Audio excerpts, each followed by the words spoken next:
Nina Permata sebagai moderator. Di sini kami akan membahas tentang pengaruh deterjen terhadap kesambahan. Ini hasil amatan kami selama 4 jam yang akan dijelaskan oleh Imam sama Guru. Assalamualaikum warahmatullahi wabarakatuh. Baik, di sini kami akan menjelaskan hasil praktek yang telah kami lakukan dan kami akan menjelaskannya pengaruh deterjen terhadap perkecambahan. Tujuan kami mengamati adalah pengaruh deterjen terhadap perkecambahan pada kacang hijau. Alat dan bahan yang kami gunakan yaitu 1 sendok, 2 gelas, 3 kertas sarim atau tisu, 4 kertas timah atau kotak aluminium, 5 mistar, 6 kertas mutu label, 7 gelas kimia, 8 air bening secukupnya, dan terakhir deterjen. Perkecambahan benih dapat diartikan sebagai dimulainya proses pertumbuhan embrio dari benih yang sudah matang. Benih dapat berkecambah bila tersedia faktor-faktor pendukung selama terjadinya proses perkecambahan. Perkecambahan merupakan proses metabolisme biji hingga dapat menghasilkan pertumbuhan dari komponen kecambah. Definisi perkecambahan adalah jika sudah dapat dilihat atribut perkecambahannya, yaitu pemula dan radikula, dan keduanya tumbuh normal dalam jangka waktu tertentu. Faktor-faktor yang mempengaruhi pertumbuhan tanaman, yaitu faktor eksternal adalah faktor yang erat hubungannya dengan proses pertumbuhan dan perkembangan. Beberapa faktor eksternal yang dapat mempengaruhi proses pertumbuhan adalah air dan mineral, kelembapan, suhu, dan cahaya. Yang kedua itu adalah faktor internal, yaitu faktor yang melibatkan hormon dan gen yang akan mengontrol pertumbuhan dan perkembangan tumbuh. Di mana dalam hal ini beberapa hormon yang dapat mengontrol proses pertumbuhan dan perkembangan yaitu hormon auksin, gibberellin, sitokinin, dan auxetin. Faktor intraseluler adalah pertumbuhan terjadi di daerah merismatik, yaitu ujung akar dan batang. Daerah pertumbuhan ada 3 yaitu zona metamatik, pemanjang, dan depeniserialisasi. Deterjen adalah campuran dari berbagai bahan yang digunakan untuk membantu pembersihan dan pembuat dari bahan turunan minyak bumi. Pada umumnya deterjen mengandung surfaktan, wildan, filter, dan aditif. Bahkan bahan kimia yang digunakan pada deterjen dapat menimbulkan dampak negatif baik pada kesehatan maupun lingkungan. 2 bahan terpenting dari pembentuk deterjen yaitu sulfatan dan deterjen mempunyai pengaruh langsung dan tidak langsung terhadap manusia dan lingkungannya. Di sini kami akan sambil Ibu Bintang membuat tabel, kami akan memberikan percobaan sesuai yang kami lakukan. Yaitu yang pertama kami menyiapkan tabel untuk menulis ukuran dari gelas yang dari 100% hingga dengan kontrol. Yang kedua kami menyediakan larutan.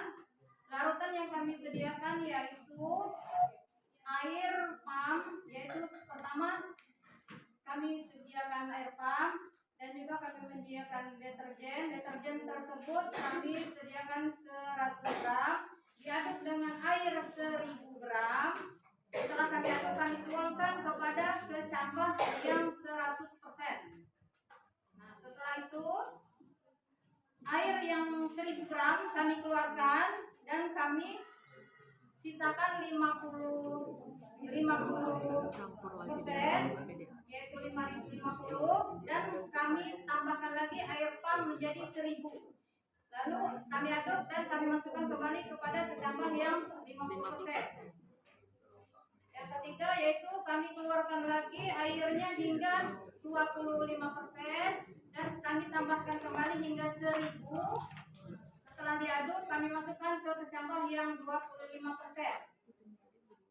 Lalu airnya kami keluarkan kembali, kami sisakan 12,5%, ditambah lagi dengan air pump sehingga menjadi 1000 dan kami masukkan ke kecambah yang 12,5%.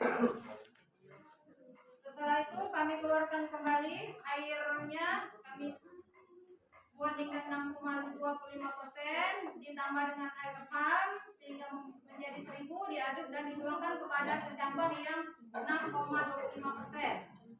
Lalu airnya kami keluarkan kembali, kami masukkan lagi air pump yang 3,1 dan dimasukkan air pump sehingga menjadi 1000 dan kami aduk, kami masukkan ke kecambah yang 3,1%. Dan yang terakhir ini adalah kontrol, di mana kontrol ini tidak ada deterjennya sama sekali, ini murni menggunakan air pump.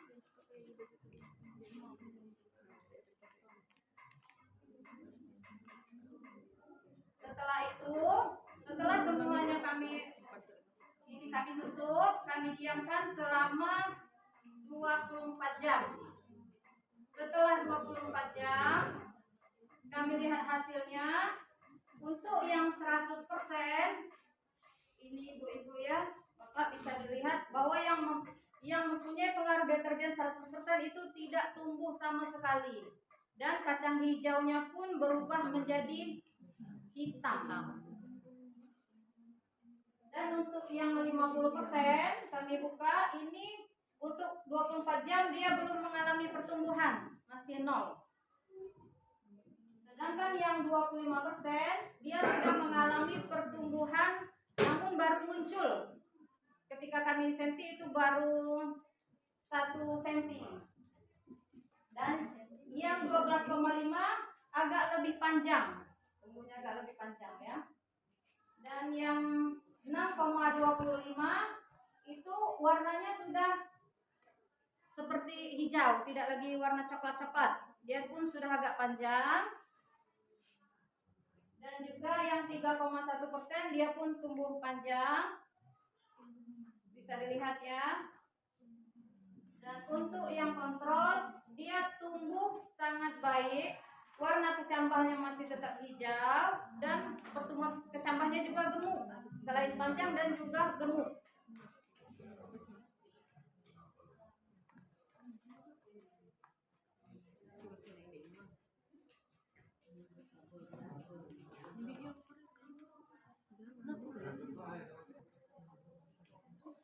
Baik, di sini hasil pengamatan yang telah kami lakukan pada hari pertama yaitu 24 jam.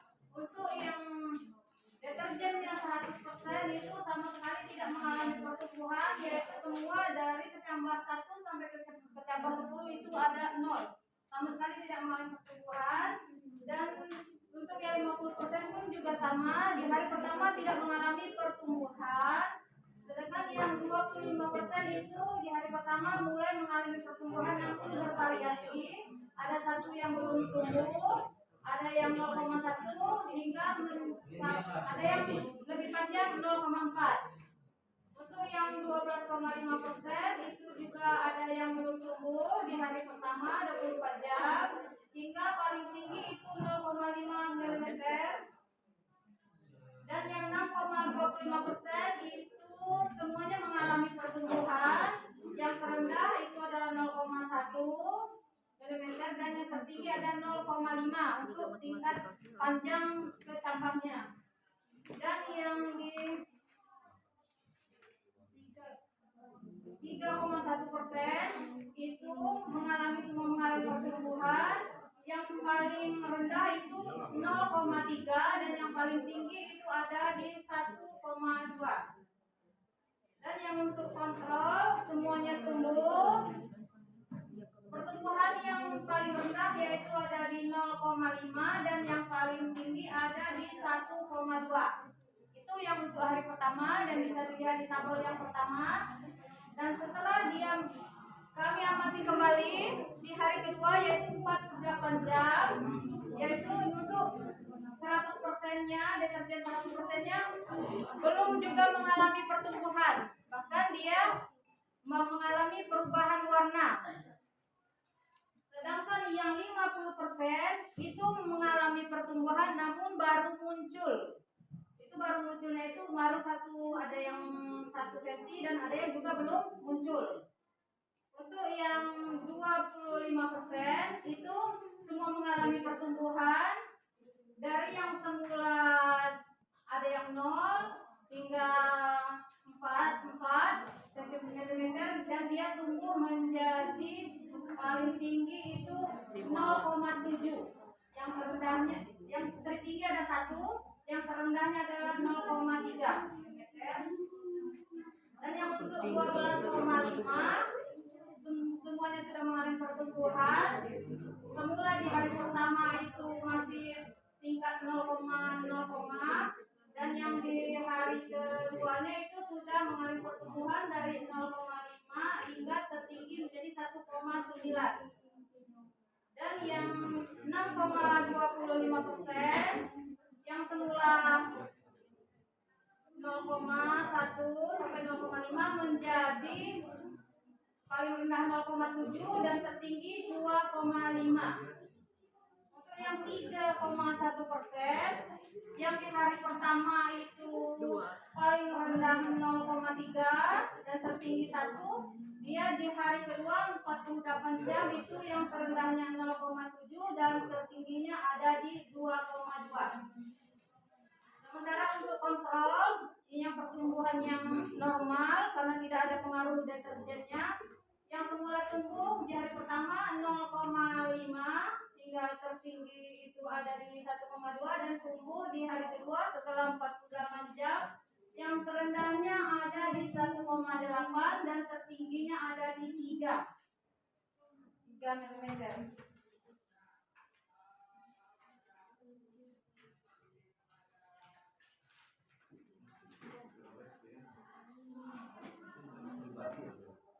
Adapun kesimpulan yang akan dibacakan oleh secara biologis, deterjen mengandung zat-zat surfaktan yang dapat merusak membran sel, mengganggu penyerapan air oleh biji, serta menaktifkan enzim-enzim metabolisme yang diperlukan untuk pemecah bahan. Semakin pekat konsentrasinya, maka semakin besar tingkat kerusakan yang ditimbulkan pada jaringan meristem akar. Berdasarkan data di atas juga dapat kita simpulkan, deterjen merupakan polutan yang memiliki efek penghambat tumbuhan pada pertumbuhan. Terhadap hubungan korelasi negatif yang sangat kuat antara konsentrasi deterjen dengan panjang akar kecambah. Jadi semakin tinggi presentasi deterjen, maka semakin pendek rata-rata pertumbuhan akar yang dihasilkan, dan pertumbuhan paling optimal terjadi pada kelompok kontrol 0 deterjen, yang mana menunjukkan bahwa air bersih tanpa pencemaran adalah media terbaik untuk proses perpecahan.